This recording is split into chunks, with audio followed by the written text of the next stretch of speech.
This is Cutting Down the Nets, a morning edition, kind of a rare bird here.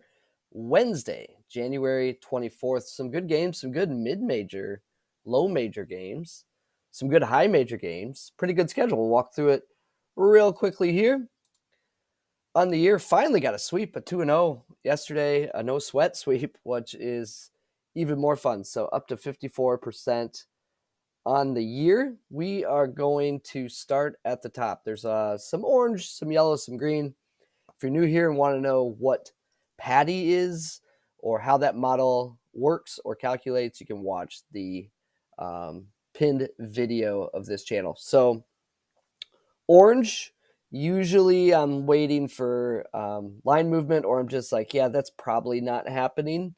Yellow is, oh, that's possible. I want to get more information.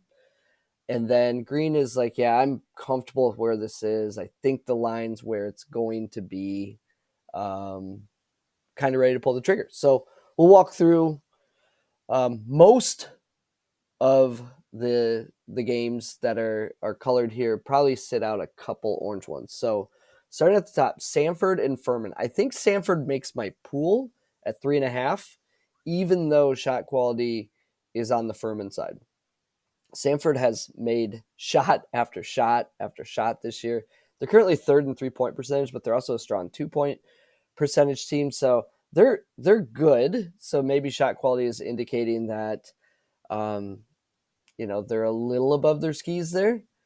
But it could be on the other side too with Furman, where maybe Furman's underperforming a bit. But this is a very, very large disparity, not only with Paddy, but with the KenPom number as well. So pretty fishy when the line's off 5.5 from a KenPom number. So Samford on the road, they actually had a similar spot against Western Carolina recently, who's a pretty good team, and they came through with a dub there. So I think Furman can win this game, but you get into 3.5 and it's like kind of juicy. I don't know. So it's orange for me, but orangish yellow. JSU at Middle Tennessee. This is a very slow-paced game. Shot quality is right in line with the line. Again, you have a KenPom number that says JSU by 3. You have Paddy that's like 4-5.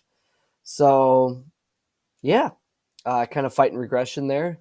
But there are some matchup edges for Jacksonville State as well. So some orange games that are probably more on the yellow side. I just list them as orange because of the shot quality number. It looks like I'll play Rice. FAU obviously dealt some unfair expectations coming into the season. They've been fine. If they weren't a thing last year, I think people would still be excited about this team. Clearly have some highs and lows, and you see those lows typically on the road.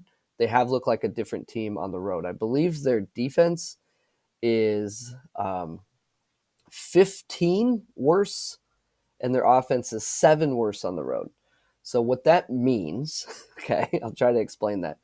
If you're dealing with adjusted efficiency in the hundreds, like this is a 110 adjusted offensive efficiency, it's the same as saying like 1.1 is the expected point per possession when you adjust for opponent. So if you're off 22, that would be 0.22 per possession. So per possession times 70 possessions is like, this team is like 15 points worse on the road compared to home neutral. But, I mean, can that bounce back? Absolutely it can. I'm not saying like, oh, for the year, yeah, Florida Atlantic is going to be, 12 to 15 points worse on the road. But is Florida Atlantic worse on the road? And this analytic expectation is just not making those assumptions. So, like the right side, long-winded, sorry.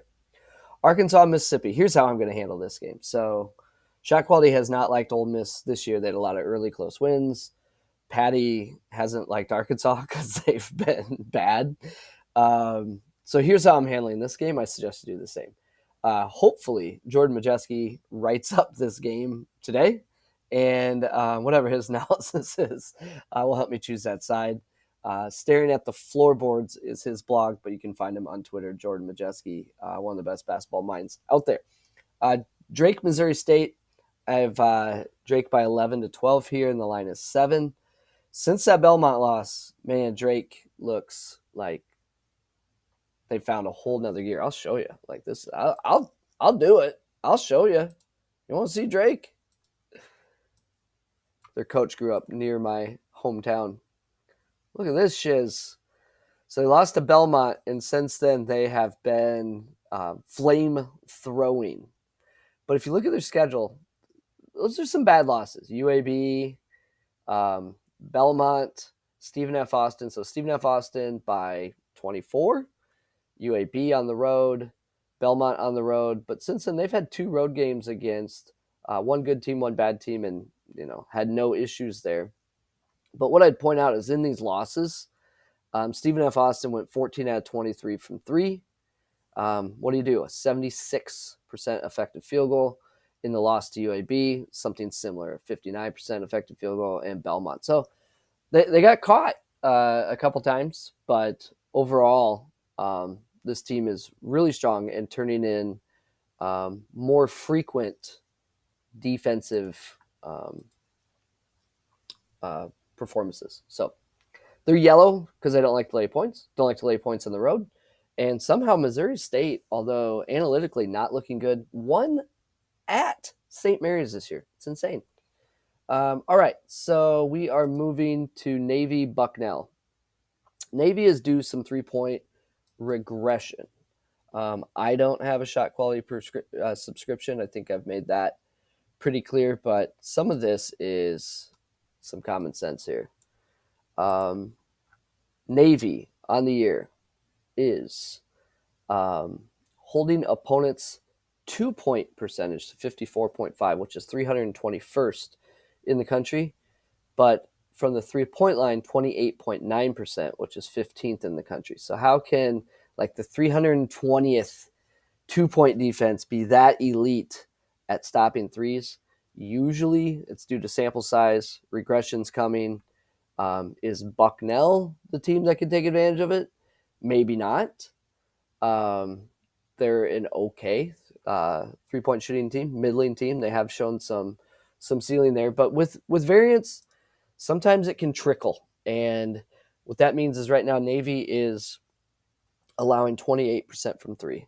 Maybe every game the rest of the year it's going to be 33, 33, 33, 33, and that number just kind of creeps up and then kind of normalizes in the 33, 34 range. Sometimes what happens is that trickles a fire hose and an opponent makes 60% of their threes for 4 straight games, and they just get torched. So something to watch there. So data already likes the Bucknell side. Bucknell, obviously not a good team, but yeah, it's kind of interesting there. Next up, Texas State in Troy. Texas State has avoided a lot of blowouts this year, and this is more of the data's consistent shot quality, Paddy median, that this is like a 10 to 12 point bucket. And the line's at 8. So good turnover opportunities for Troy looking at the matchup. They should get to the line. I don't like to lay points, but yeah, that's kind of where you're at. Southern Miss and Coastal Carolina. Andre Curbelo has missed the last 3 games. I'll leave it up to you if you think he matters or not. I don't know. I'll pull up his profile. It's one of the like what are we doing? Look at this guy. Look at his career. An O rating in the 80s for the last 3 seasons. High usage player, so he always has the ball in his hands. Can't shoot, but dishes out a significant amount of assists while turning the ball over on like a quarter of his possessions. That's the Curbelo experience. So I don't think he personally matters, but could get like a news bump there. So it's something worth paying attention to. So that would be the Southern Miss Coastal Carolina game. All data thinks 4 is a little too many. We'll skip over Central Arkansas and Queens, Radford and UNC Asheville. Again, data consistently in the 8 to 10. Lines at 5. Nothing really stands out. It's just a data play. 4 more games I'll kind of touch here. Auburn, Alabama, I would put that in the category of the Jordan Majeski matchup quality as well. But Bama games are super high variance. I would just lean on some sort of schematic analysis that I can't provide. So Indiana State, Illinois, Chicago. Indiana State's only losses this year to Drake, Michigan State, and Alabama. They can win everywhere in this matchup. 3-point line inside. They should be able to get a lot of layups as well. But it's a big number. It's on the road. It's hard to get up for every single game during the course of a very, very long season. So, like, I get it. Schedule-wise for Indiana State, though, they have a home game with Bradley coming up. Then they go to Belmont, and then they have Drake at home. So this is kind of like, let's just end this kind of road trip. They had a road game on Sunday. Let's get out of here alive, and then the big game against Bradley at home, and then Drake the following weekend. So there could be some look ahead there, but man, this team is just good. That's where I'd put that. Richmond's more of a maybe. Laying 8.5 with Richmond is more of a play against George Washington. George Washington's really exceeded expectations, and they've played a really poor schedule. So they could be kind of the king of the bad teams, and I'm not sure how I will handle that for sure. Miami, Notre Dame. So Notre Dame, as you all remember, got embarrassed at home by the Citadel. Since then, defense has showed up, which is a sign of effort, sign of coaching, sign that they're listening to the coach. They might just not be there offensively yet, but they have certainly played hard in the last 6 games. And even in the losses are showing up analytically. They're keeping teams, good opponents, somewhat close. So kind of appealing. Miami been all over the board as well. They've had some head-scratching losses. Probably make the tournament, but they're running out of room for error if they keep screwing around. So we need the Notre Dame offense to get going. But, yeah, this is a game where 4.5, 5.5 points, that's going to be something I am interested in. Last game I'll hit here is Army and BU.